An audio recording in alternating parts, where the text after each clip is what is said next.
Voilà, parfait, très bien. Bon bah super, merci beaucoup d'être là ce soir pour ce premier live pour moi. Alors ça aurait dû être un live Instagram, mais ce sera un live Zoom. C'est très sympa aussi. En tout cas, voilà, merci de votre présence. Je vais prendre d'abord quelques instants pour me présenter brièvement. Donc je m'appelle Patricia Signé, je suis sophrologue, praticienne en hypnose et coach Ikigai. Et c'est un peu pour ça qu'on est là ce soir aussi. Donc ce soir, eh bien voilà, nous allons parler d'ikigai. Ça fait un petit moment déjà que j'en parle sur mon compte Instagram, mais je me suis dit que finalement, il y avait voilà, rien de mieux que d'en parler en live, et de pouvoir vraiment expliquer ce que c'est, d'éventuellement répondre à vos questions. Et surtout, j'ai préparé un petit exercice que j'utilise dans mes accompagnements. Donc c'est quand même un petit peu inédit pour voilà commencer un petit peu cette démarche pour découvrir son ikigai. Avant de commencer, voilà, je voudrais d'abord parler un petit peu de moi, rapidement, brièvement. Il y a à peu près, maintenant c'était en 2018, ouais. Donc ça fait un petit moment déjà. J'étais soignante, je travaillais dans un hôpital pour personnes âgées en soins de suite et voilà, j'adorais ce travail, j'adorais la relation que j'avais avec mes patients, je trouvais ça très intéressant, très enrichissant. Donc vraiment, c'était quelque chose qui me plaisait énormément. Sauf que ben je me sentais pas à ma place, j'étais toujours en décalage avec les autres, je me sentais mal dans ma peau, je me sentais voilà, vraiment pas bien dans mon travail, alors que à la base j'aimais quand même ce que je faisais, mais voilà. Et ça a duré. Bon, au bout d'un moment je me suis dit bah ça va peut-être passer un petit peu, et puis c'est juste parce que ça peut arriver, on a des moments où on n'est pas très bien, mais voilà, ça durait vraiment, et plus ça allait, plus je me sentais en décalage avec voilà avec mes collègues, avec les personnes qui voilà qui me supervisaient, etc. Donc c'était un peu compliqué jusqu'à ce que malheureusement je fasse une dépression parce que c'en est arrivé au point où je n'avais plus du tout envie de venir travailler. Je partais au boulot la boule au ventre, j'étais vraiment pas bien du tout et c'était vraiment dommage parce qu'encore une fois, mon travail me plaisait. Mais j'étais vraiment très très mal. Et donc voilà, je suis tombée en dépression, j'ai été arrêtée par le médecin, donc c'était quand même assez important. Et puis, ben, de fil en aiguille, j'ai fini par démissionner. Donc, c'était un peu dommage, j'ai envie de dire, mais voilà, c'était un peu une manière de me sauver de cette histoire. Et quelques années plus tard, donc j'ai fait une reconversion, et puis j'ai découvert ce que c'était que l'ikigai, et j'ai donc découvert mon ikigai.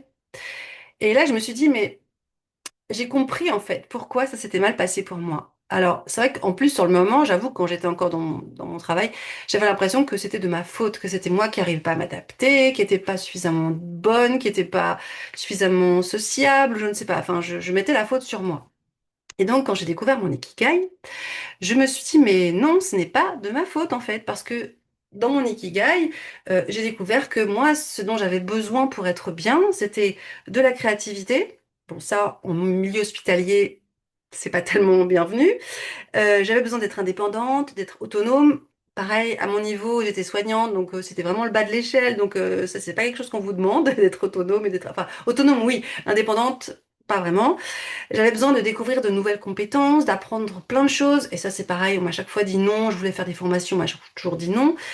Et j'avais envie de prendre des initiatives. J'avais plein d'idées pour des ateliers, pour faire de la musique avec mes patients. Enfin voilà, j'avais plein de choses à mettre voilà, dans ma tête. Mais à chaque fois, on me répondait non, non, non et non. Et donc, justement, j'ai compris qu'en fait, vu que tout ce qui me faisait vibrer, en fait, tout ce qui m'animait, ben, était complètement bridé dans ce milieu hospitalier. La seule chose qui me restait, c'était l'empathie que j'avais pour mes patients et le côté, voilà, j'aimais m'occuper des autres. Donc ça, c'était déjà pas mal, mais il manquait tout un panel de choses pour que je puisse me sentir bien. Donc ce jour-là, je me suis dit, ben, en fait, c'était pas de ma faute, c'était simplement que j'étais pas à ma place parce que mon ikigai, bah, voilà, en découvrant mon ikigai, je me suis dit vraiment, il y avait tout qui n'allait pas en fait. Il y avait que des drapeaux rouges à part l'empathie et la bienveillance que j'avais pour mes patients. Donc c'était un petit peu embêtant.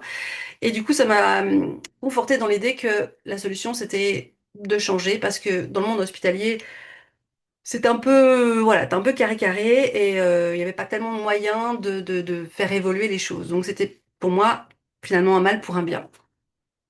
Donc pour revenir à l'ikigai. Qu'est-ce que c'est l'ikigai? Alors c'est vrai qu'on en parle un petit peu maintenant sur les réseaux, ça commence un petit peu à se développer. En fait, c'est un concept japonais qui veut dire littéralement raison de vivre, la raison d'être. En fait, c'est un petit peu ce qui fait que on a envie de se lever le matin et on a envie de faire des choses. C'est ce qui nous apporte de la satisfaction, de la joie, de la gratitude, voilà, toutes ces choses qui nous font qu'on est bien dans notre vie en fait. L'humain a clairement besoin de ça pour être bien. Quand on fait des choses qui ne nous intéressent absolument pas, dans lesquelles on n'a aucun sens, bah, on va pouvoir le faire un petit peu, parfois parce qu'on n'a pas le choix, mais à moyen long terme, ça fonctionne pas. En tout cas, on peut pas être vraiment bien dans sa peau, dans son corps, dans sa tête, en faisant des choses qui résonnent pas avec qui on est, et qui ne sont pas en lien avec ce qui nous anime nous en fait. Et d'ailleurs, il y a même des études qui ont prouvé que plus on se rapproche, plus on a une vie qui se rapproche de l'ikigai, de notre ikigai, plus on a de chances de vivre plus longtemps et en meilleure santé. Ça, c'est quand même pas mal. Les signes qui pourraient vous faire penser que justement vous êtes un peu en perte de sens. Alors parfois c'est très évident, parfois on se sent vraiment tellement au bout du rouleau qu'on se dit que voilà, c'est évident. Et parfois on ne sait pas vraiment.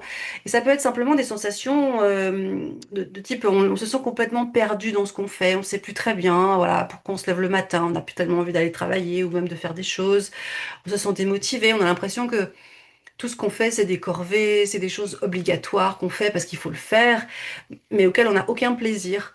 On ne sait plus vraiment d'ailleurs ce qui nous plaît, on ne sait plus vraiment ce qu'on a envie de faire. Et parfois, ça peut justement impacter le moral, moi ça a été mon cas en tout cas, et aller jusqu'à la dépression ou le burn-out quand ça va vraiment très loin. Mais voilà, dès qu'on a ce type de sensation, alors ça peut être pour d'autres raisons bien sûr, mais ça peut nous mettre la puce à l'oreille que justement il y a quelque chose qui cloche dans notre quotidien. Alors ça peut être dans le milieu professionnel, donc c'était mon cas, mais ça peut être aussi dans le milieu privé, dans le milieu voilà amoureux entre guillemets, ou dans des transitions de vie. Enfin, ça peut être dans plein de domaines différents. Et ce qui est important de savoir aussi, c'est que bon, dans mon cas, par rapport à l'hôpital, j'ai tout plaqué. Voilà, j'ai tout arrêté, j'ai démissionné, etc. Mais ça ne veut pas forcément dire tout plaquer à chaque fois. Ça peut simplement peut-être dire que bah, il y a peut-être des petites choses que je peux changer, des petits pas à faire. Ça peut être bah, justement faire plus certaines choses, moins d'autres, etc. pour que je me sente un petit peu mieux. Et ça peut vraiment être des tout petits ajustements qui changent vraiment, qui changent la donne. Donc, c'est pas vraiment très compliqué à appliquer. En tout cas, si on veut le faire à son propre rythme. Je vais vous partager, si j'y arrive, mon écran. Tac, voilà. Hop. Donc, hop, voilà, du coup, il est un petit peu grand. Tuc, tuc, tuc, tuc. Bon, je voulais faire en plus petit, mais comment faire? Tu, tu, tu, tu. Ah, zut. Alors, je suis pas très douée avec la technique, donc surtout que c'est la première fois là. Ah, voilà, tac. Voilà. Voilà, je voulais vous montrer justement ce que j'utilise pour trouver l'ikigai. Donc en fait, peut-être que vous avez déjà vu ce schéma. En fait, l'ikigai il va se baser sur quatre grands domaines de votre vie. Et ces quatre domaines sont représentés par les cercles que vous voyez. Donc il y a un premier cercle qui s'appelle ce que j'aime. Donc c'est tout simplement ce que j'aime faire, ce qui m'anime, ce qui me fait vibrer, ce qui me passionne, etc. Il y a un autre cercle qui est le orange, qui est ce pourquoi je suis douée. Bah, qu'est-ce que je fais bien en fait? Bah, je suis peut-être douée pour faire, je sais pas moi, pour faire des présentations, pour faire la cuisine, pour faire de la musique, pour euh, analyser des choses, trouver des solutions. Enfin voilà, on peut être doué pour plein de choses. Et le troisième cercle, c'est le cercle rose. C'est qu'est-ce que je peux apporter au monde? Qu'est-ce que je peux partager avec les autres? En fait, c'est un petit peu mes valeurs. Moi, par exemple, c'est la bienveillance, l'empathie, mais ça peut être aussi, enfin, plein de choses. Et puis le quatrième et dernier cercle, c'est ce pourquoi je peux être payée. Parce qu'évidemment, on vit pas d'amour et d'eau fraîche. On a besoin quand même un petit peu d'argent pour vivre. Et tant qu'à faire, autant voilà, se rapprocher aussi de quelque chose qui pourrait nous permettre de vivre, ou en tout cas d'être payé à une certaine valeur.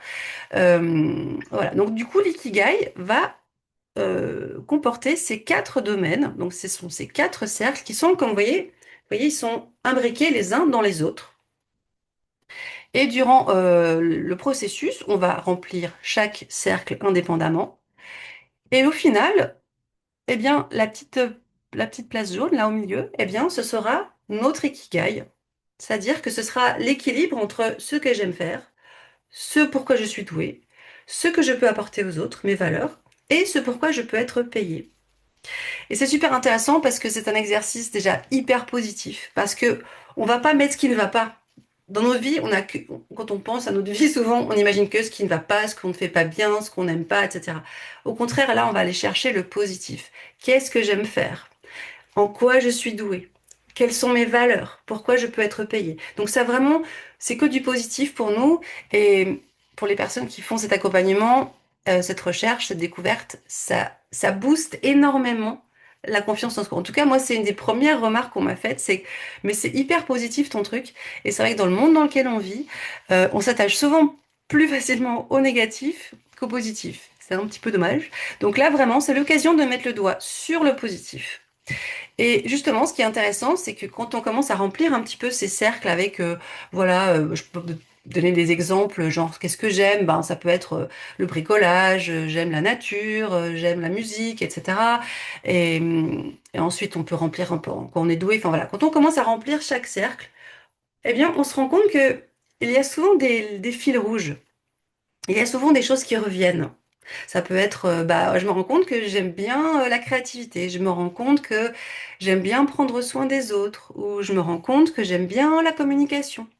Et du coup, ça peut nous mettre la puce à l'oreille pour au final découvrir notre ikigai.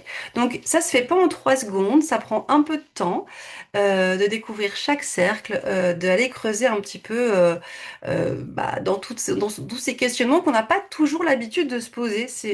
Enfin, en tout cas, moi, quand au cabinet, je demande à la personne, ben, qu'est-ce que vous aimez faire ou en quoi vous êtes doué, bah, ça m'est arrivé très souvent que la personne me dise, mais j'en ai aucune idée en fait. Je sais pas ce que j'aime, bah, et ou alors, en quoi je suis douée? Bah alors encore moins, généralement, c'est bah j'en sais rien, bah non, je fais rien de bien, etc. Et avec les bons questionnements, avec la bonne démarche, on arrive à mettre le doigt sur les réponses. Donc là, je vais arrêter mon partage. Hop, tac, je remets ma vidéo. Voilà. Donc tout ça pour dire que c'est pas forcément évident, mais justement en posant les bonnes questions, en y allant à notre propre rythme, on arrive petit à petit à mettre le doigt sur ces choses-là. Et je peux vous assurer, pour l'avoir fait moi-même, que ça fait énormément de bien. Ça nous booste la confiance en soi, ça nous booste le moral. Et parfois, on prend conscience de certaines choses auxquelles on n'y pensait absolument pas. Certaines peuvent être évidentes et d'autres, on se dit, bah tiens, c'est marrant, j'y pensais pas du tout. Donc c'est vraiment une vraie découverte en soi. Maintenant que je vous ai dit un petit peu ce que c'était que l'ikigai, j'ai envie de dire aussi ce que ce n'est pas. Parce que parfois, il y a beaucoup de confusion là-dessus. Alors, ce n'est pas un bilan de compétences. Je ne suis pas du tout habilitée à faire passer des bilans de compétences. C'est pas mon rôle. Même si ça, il y a des points communs parce que voilà, on va chercher nos atouts, nos forces, voilà, tout ce qui est un peu nos capacités, nos compétences aussi. Mais ça s'appelle pas un bilan de compétences. Ce n'est pas non plus pour trouver notre job de rêve. À la fin de l'accompagnement, je vais vous dire, bah voilà, il faut être, je sais pas moi, il faut être boulangère ou il faut être, je sais pas, comptable. C'est pas du tout ça l'idée. Ça peut vous donner par contre vous des idées, dire bah tiens, si j'aime bien ça, ça, ça et ça, bah peut-être que je serais bien dans tel et tel métier. Voilà. Mais ce n'est pas quelque chose qui va vous donner vraiment une orientation précise. Et puis, comme je le disais tout à l'heure, trouver son ikigai, ça ne veut pas dire, ah bah alors du coup, je vais tout plaquer, le boulot, la maison, le mari, tout ça. Non, pas du tout. Pas du tout. Au contraire, voilà, ça peut être juste une piste pour améliorer notre quotidien, améliorer notre travail, améliorer notre cercle amical peut-être, nos loisirs. Enfin, ça peut être juste développer des petites choses, mettre des choses en place. Donc, comme je le dis souvent, on a le choix de faire des mini-pas, des tout petits pas de fourmis même, ou alors on peut faire des pas de géant. Ça, c'est à chacun de voir ce qui est bien pour lui. Voilà, ça c'est quand même très important à dire. À partir de là, déjà, est-ce que... Ah, il y avait une troisième personne. Super, merci, bienvenue. Euh, Est-ce que vous avez des questions à partir de déjà de tout ce que j'ai dit? Est-ce qu'il y a des choses que vous avez peut-être pas bien compris ou vous avez besoin de voilà d'informations supplémentaires? Je serais ravie vous de vous lire, vous répondre. Alors je vous laisse utiliser le chat s'il y a besoin. S'il n'y a pas de questions, on va continuer. Du coup, hop là, zut, je vois. S'il n'y a pas de questions, alors, je vais vous proposer, cette fois-ci, on va partir sur du concret, parce que c'est bien gentil de parler, mais mon but, c'est pas de parler pendant 20 minutes non-stop et de vous saouler. Le but, c'est justement que vous puissiez déjà vous rendre compte, en live, de ce que c'est que commencer à faire le premier pas vers son Ikigai. Alors, quand je l'accompagne les personnes, je vous parlerai un petit peu plus après de l'accompagnement en soi, mais quand j'accompagne les personnes, avant chaque séance, j'envoie des questions par mail, parce que justement, je pense que parfois, quand je dis à la personne, bah, qu'est-ce que vous aimez faire, comme ça, but en blanc, bah, souvent les gens me disent, j'en sais rien, ou en quoi vous êtes doué, j'en sais rien, voilà.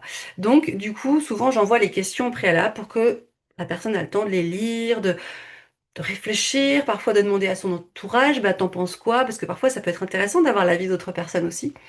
Bon, là, c'était pas possible, donc ce sera en live. Et puis, si vous n'arrivez pas à tout remplir du premier coup, ben, vous aurez les questions. Vous pourrez tranquillement, à votre rythme, y répondre et commencer vous-même votre premier pas vers votre Ikigai. Alors, donc, je vais vous poser des questions. Vous pouvez les noter. Euh, Ces questions sont très importantes. Déjà, ce sont des questions pas forcément faciles. À prime abord, elles peuvent être simples, mais c'est pas si simple. Je vais vous expliquer pourquoi. La première question. Quels sont vos livres, vos films ou vos séries préférées? Et non seulement quels sont, voilà, donnez-moi votre livre préféré ou les livres que vous avez lus récemment, que vous avez beaucoup aimés, les films que vous avez adorés, mais surtout, j'ai envie de vous dire pourquoi. Le pourquoi, c'est très important dans l'ikigai, parce que vous pourriez me dire, ben, j'adore, je sais pas, tel film, j'adore tel film. Ok, je vais vous dire, ben, pourquoi vous aimez tel film? Ah bah parce que j'adore ça pourrait être par exemple un film policier, voilà. Bah parce que en fait j'adore les films policiers parce que voilà, il y a le côté un peu intrigue, il y a le côté il faut trouver il y a le côté enquête, il faut découvrir quelqu'un, il y a des choses à analyser, enfin voilà, j'aime ce côté-là. Après, ça peut être, bah, j'adore tel livre parce que, en fait, ça parle de science. Et moi, j'adore la science. J'adore tout ce qui est, voilà, découverte de choses. J'ai besoin de comprendre. Donc voilà. Ce qui est important, c'est de répondre à la question et ensuite d'essayer de répondre au pourquoi. En tout cas, moi, c'est quelque chose que j'appuie énormément et c'est pas toujours instinctif de répondre au pourquoi. Donc voilà. La première question, je la répète, quels sont vos livres, vos films ou vos séries, à vous de choisir évidemment ce qui va le mieux pour vous, hein, préférés et pourquoi. Donc, je vais vous laisser quelques instants pour les recopier, enfin, copier cette question. Bien sûr, si vous n'avez pas la réponse tout de suite, ben, ce sera à vous de faire ça à votre propre rythme chez vous tranquillement. La deuxième question, quels sont vos centres d'intérêt? Question beaucoup plus basique. Voilà. Qu'est-ce que vous aimez faire? Quelles sont vos passions au quotidien? Ou de manière occasionnelle, mais quelque chose que vous aimez vraiment faire. Et toujours le fameux pourquoi. Par exemple, moi j'adore la couture. Bah, pourquoi j'aime la couture? Parce qu'il y a le côté créatif, il y a le côté, bah, j'aime le côté toucher avec le tissu, j'aime ça. J'aime aussi, je trouve ça gratifiant de créer un vêtement et de le porter. Voilà. Donc c'est toujours quelles sont vos passions, vos centres d'intérêt et pourquoi. Troisième question. Qu'est-ce qui vous repose? Qu'est-ce que vous faites quand vous avez besoin de vous reposer?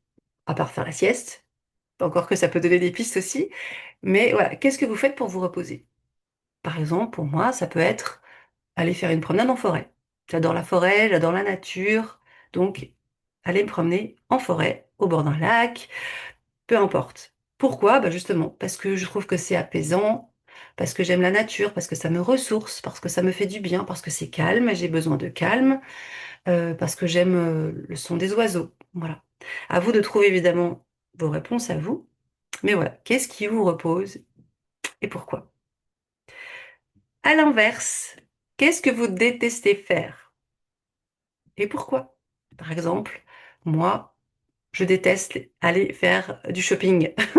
Je déteste faire du shopping. Pourquoi? Parce que je n'aime pas le monde, je n'aime pas le bruit. Euh, voilà, c'est quelque chose qui m'intéresse pas plus que ça. Donc voilà, je le note aussi. Mais surtout le pourquoi, parce que je n'aime pas le monde, je n'aime pas le bruit, je n'aime pas me sentir enfermée dans un endroit où il y a beaucoup de monde. Voilà, je ne me sens pas à l'aise, beaucoup de lumière, voilà, beaucoup de stimuli sensoriels, ça me plaît pas du tout. Donc voilà. Donc je note tout ça. Encore une petite question. Si vous deviez me faire découvrir, ou à un ami, à une amie, me faire découvrir quelque chose que vous aimez vraiment, ce serait quoi? Par exemple, je sais pas, moi, qu'est-ce que j'aimerais faire découvrir à quelqu'un? Ce serait, je ne sais pas, chanter. Je lui apprendrais comment chanter. Je trouve ça génial. Moi, j'adore le chant, j'adore la musique. Je lui apprendrais à chanter ou je lui apprendrais à jouer un morceau de guitare. Voilà, parce que je suis musicienne aussi. Donc, voilà. Qu'est-ce que vous aimeriez apprendre ou faire découvrir à quelqu'un comme ça? Un truc qui vous passionne, forcément. Quand on a envie de faire découvrir quelque chose, c'est que ça nous anime, justement. Sinon, ça n'a pas trop d'intérêt. Et encore une petite, et ce sera la dernière question.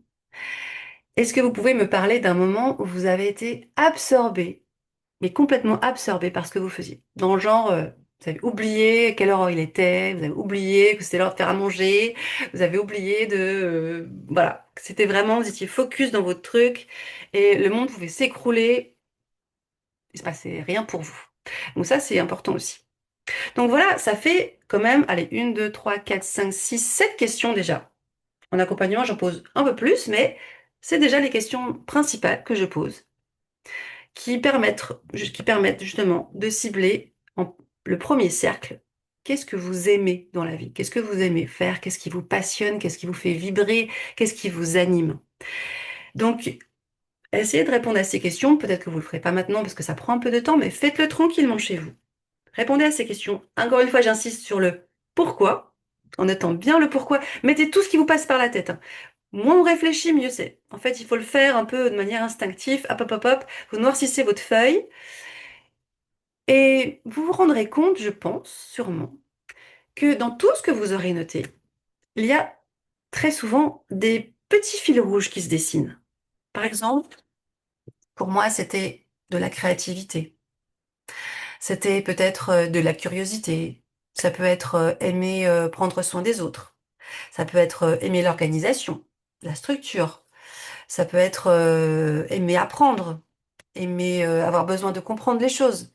Ça peut être avoir besoin d'avoir plein d'idées, voilà. Et parfois ça peut être un fil rouge, mais souvent c'est quand même plusieurs fils rouges.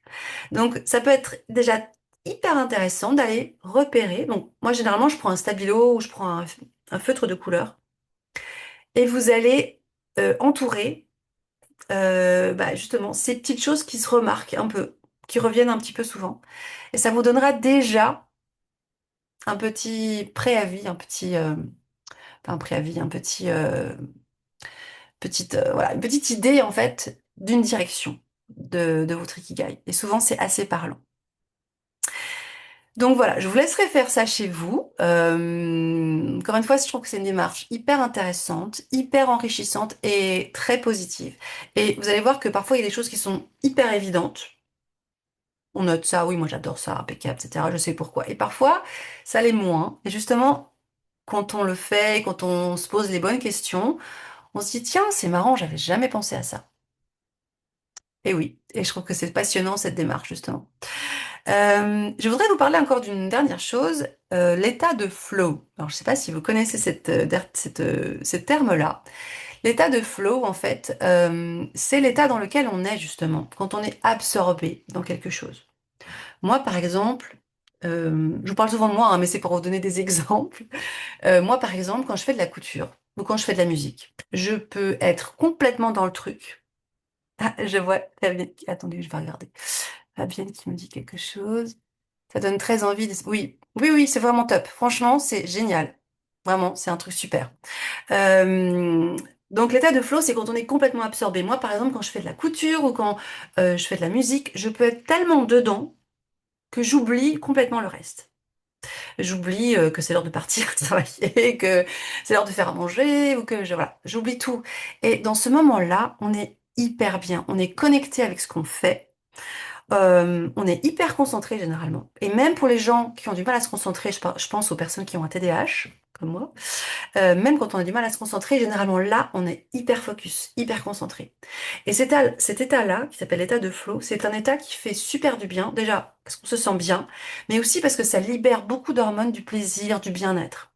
Donc, plus on connaît notre ikigai, plus on va se diriger vers ce qui nous plaît, ce qui nous fait vibrer, ce qui nous anime, plus on va rentrer de plus en plus souvent dans cet état de flow qui nous fait vraiment du bien. Et non seulement ça nous donne une indication de direction, mais en plus, c'est un moment de bien-être pour nous et Dieu seul sait qu'on en a besoin. Et je pense que c'est super important de se faire du bien, vraiment, pour le moral, pour la confiance en soi, pour le boost, pour plein de choses. Donc voilà, quand vous aurez donc trouvé tout ça, je vous inviterai à remplir le premier cercle. Et puis, ben, évidemment, ça ne s'arrête pas là. L'ikigai, en fait, c'est remplir les quatre cercles. Et moi, j'ai envie de vous dire, donc on va pas faire les quatre cercles aujourd'hui, bien sûr, ça prendrait beaucoup trop de temps. C'est pas l'idée, mais même en ayant terminé ce premier cercle, une fois que vous aurez rempli, que vous aurez répondu à vous pourquoi, que vous aurez peut-être trouvé quelques fils rouges, j'ai envie que vous vous posiez une question qui est vraiment très importante. J'ai envie de vous dire, qu'est-ce que vous pourriez changer dans votre quotidien? Et encore une fois, ça peut être des pas de fourmi pour mettre un peu plus de ce que vous aimez dans votre quotidien. Parfois, ça peut être vraiment des toutes petites choses, hein. Par exemple, voilà, si j'aime la couture, ben, est-ce que je pourrais pas peut-être durant le week-end me dire, ben, allez, une fois par mois ou tous les 15 jours, je m'octroie 1 heure de couture, 2 heures de couture, j'en sais rien. Je vous parle de ça, mais ça peut être plein de choses. Ça peut être, si j'aime la nature, ben, prévoir des promenades en forêt de temps en temps. Encore une fois, ça peut être des mini-choses. Ça peut être avoir un petit temps de lecture le soir après, avant d'aller se coucher, par exemple. Enfin, voilà, qu'est-ce que vous pourriez mettre concrètement, parce que c'est bien gentil de faire tout ça, mais après, il faut en faire quelque chose. Qu'est-ce que je pourrais mettre concrètement en place dans mon quotidien pour bah, que je me sente mieux en fait, pour aller un petit peu plus vers ce que j'aime. Parce que souvent nos quotidiens, ils sont remplis de ce qu'on n'aime pas faire, de stress, de contraintes, de corvées. Et ben, c'est sûr que parfois on n'a pas le choix, mais c'est important aussi pour notre estime de nous, pour notre morale, pour nous sentir bien avec nous-mêmes, pour être connectés, eh bien, de mettre des choses que l'on aime. Voilà. Et encore une fois, ça ne veut pas dire faire ça toute la journée, ça veut dire juste avoir des petits moments, euh, voilà, qui nous font plaisir, qui nous font du bien. Donc ça, c'est vraiment super important. Ah, tac, je termine ça. Ok. Donc, vous avez compris, l'ikigai, ça se résume pas à juste ce cercle-là. Il y a donc les quatre cercles à découvrir et c'est justement ce que je fais avec vous dans mes accompagnements. On va progresser petit à petit, un cercle, puis un autre, puis un autre, puis un autre. Et en plus, vous verrez que plus on avance, plus on commence à avoir des fils rouges, plus on commence à créer des liens, plus on commence à voir un petit peu déjà, avant que tout soit ça fini, généralement, on commence déjà à mettre en lumière des trucs et c'est super intéressant. Donc, l'accompagnement est en 5 séances, 4 cercles et le dernier pour découvrir l'ikigai et pour mettre tout ça un petit peu en conclusion. Donc voilà, c'est pas facile de le faire tout seul. C'est pas impossible, mais je pense que parfois on n'est pas objectif soi-même. On a du mal parfois à identifier ce qu'on n'aime pas, nos talents. Alors là, c'est encore plus difficile, j'ai envie de dire, parce que quand on vous demande en quoi vous êtes doué, il y a tellement de gens qui m'ont dit, mais je suis douée en rien, je sais rien faire. Mais c'est tellement faux, parce qu'en fait, plus on pose des questions, plus on se dit, bah si, finalement, ça, je sais faire, ça, je sais faire aussi. Ah si, finalement, je suis bien en faisant ça, voilà. Donc, tout seul, c'est pas évident. On n'est pas objectif et souvent, on est un peu dans le négatif plutôt que dans le positif. Donc, d'être accompagné par quelqu'un, moi, je vais vous aider à mettre le doigt sur certaines choses, je vais vous poser les bonnes questions, il y aura des moments de réflexion et d'interaction, et c'est hyper, je pense, utile. Donc, ça permettra d'aller jusqu'au bout. Donc, l'accompagnement est en 5 séances pour vous accompagner pas à pas, vous poser les bonnes questions et vous aider à relier les bons points et à découvrir votre ikigai. Et encore une dernière chose avant qu'on se quitte ce soir, l'ikigai, ce n'est pas un truc qui est figé. Évidemment, dans notre vie, on change de goût, on change d'objectif, on change de vie, on change de travail, on change de... Bon. Donc notre ikigai, il évolue en même temps que nous. Donc, durant l'accompagnement, Moi, je vais vous fournir tous les outils que j'utilise avec vous. Donc ensuite, vous repartirez avec la méthode à suivre. Comme ça, si dans 1 an, 2 ans, 3 ans, 5 ans, vous avez envie de refaire votre Ikigai, vous pourrez le faire. J'ai une petite question, je regarde. Tellement vrai pour les talents. À un moment dans sa vie, c'est le grand fou. Mais totalement, mais totalement. Totalement. Il y a tellement de moments qu'on ne sait pas du tout en quoi on est doué, et surtout dans des moments où on est mal, comme moi j'étais par exemple à mon époque, où on se met tellement en question, où on se dit mais en fait je suis nulle, je sais rien faire, euh, ben, je suis nulle en tout quoi en fait, que ce soit au boulot, voilà. En fait souvent quand on est dans une période un peu où on se sent perdu, on ressasse plus facilement le négatif, et notre cerveau d'ailleurs est plutôt câblé pour aller chercher le négatif plutôt que le positif. Et franchement, c'est pas facile d'aller trouver ses talents, ses atouts. Moi, j'ai tellement de gens qui savent pas, c'est pas qu'ils savent pas le faire, mais qui se disent qu'ils n'y arriveront pas, quoi, qu'ils en ont pas, alors que c'est complètement faux. Et ça fait tellement de bien de se rendre compte qu'on est capable de faire des choses. Et on est tous et toutes capables de faire des choses. Ça peut être des choses simples, faire à manger, faire la cuisine, faire, je sais pas moi, du jardinage. Enfin, ça peut être pas forcément des choses énormément, voilà, extraordinaires. Ça peut être des petites choses. Et justement, dans l'accompagnement, moi, je vous aide à les mettre le doigt dessus. Et je peux vous dire que ça booste vraiment la confiance en soi, et ça fait vraiment du bien. Voilà. Je suis tout à fait d'accord avec vous, Fabienne, c'est exactement ça. Parfois, c'est pas toujours facile dans notre vie d'aller trouver du positif. Et ça, pour le coup, c'est vraiment un accompagnement qui met le doigt sur le positif. Donc voilà, j'espère que j'ai pu vous expliquer assez grossièrement quand même, hein. Je pourrais en parler des heures, mais on n'a pas toute la soirée, et vous avez plein d'autres choses à faire, bien sûr. Et voilà, en tout cas, j'espère avoir pu mettre un peu de lumière sur ce qu'est cet Ikigai. Hum, Merci beaucoup, un bel outil à réfléchir pour l'accompagnement. Oui, c'est un super outil, franchement. Je dis pas ça parce que je le propose dans mes services, mais euh, pour moi, je trouve ça passionnant, vraiment. Et surtout ce que j'aime, c'est voilà, c'est le côté positif, le côté mettre en lumière ce qu'on sait faire. Encore une fois, il y a tellement de fois où on ne sait pas ce qu'on veut faire, où on se sent nul, on n'a pas confiance en nous, que là, c'est vraiment l'occasion de mettre en lumière tout ça. Donc, vraiment un outil à consommer sans modération. Voilà. Je vous remercie vraiment beaucoup d'avoir été là ce soir. J'ai passé un très bon moment. Merci beaucoup. C'était mon premier live, donc voilà, le baptême a été fait. J'en garde un très bon souvenir. Merci. N'hésitez pas à me contacter par message, par mail, ce que vous voulez, si vous avez besoin d'autres renseignements, ou si vous voulez juste qu'on en parle, on peut le faire par téléphone gratuitement, bien sûr, hein. Il y a pas, ça n'engage absolument à rien. Je répondrai très volontiers à toutes vos questions. Voilà, je vous souhaite une très bonne soirée. Faites ce que vous aimez faire. Et merci beaucoup, Fabienne. Merci à tout le monde. Merci à tous ceux qui ont été présents ce soir. Je suis ravie et je vous souhaite une très bonne soirée. Et je vous embrasse de loin et à très vite. Merci, au revoir.